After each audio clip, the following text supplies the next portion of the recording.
Hi everybody, welcome to Step by Step Farming. Today I want to show you how to start your next batch. It's very simple. The last video I did, we emptied out our first batch and this is how much we have left. Remember, I say you want to leave about an inch or so of the juice, the starter juice, from the bottom.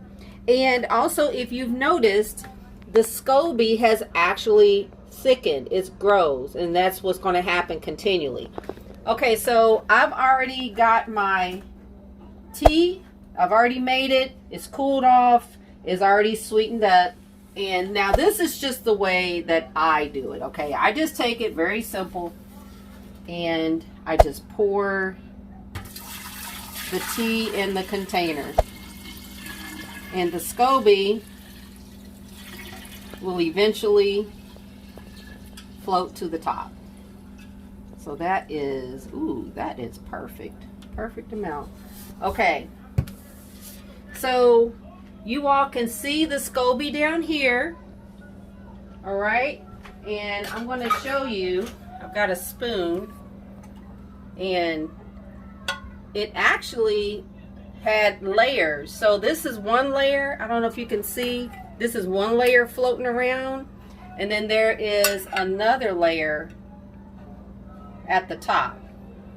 So let me just show you, if you can pull that up a little bit. Okay, so if you can see, there's like layers right here.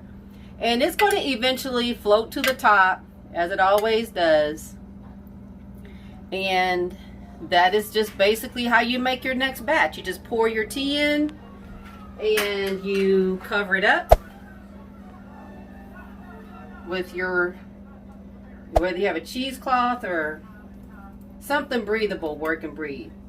And you put it right here and you just let it sit for maybe about a week or two. You want to just kind of check it. And that's pretty much it, guys. You got your next batch. And you want to kind of just test it maybe every week, to as long as it tastes the way that you like it.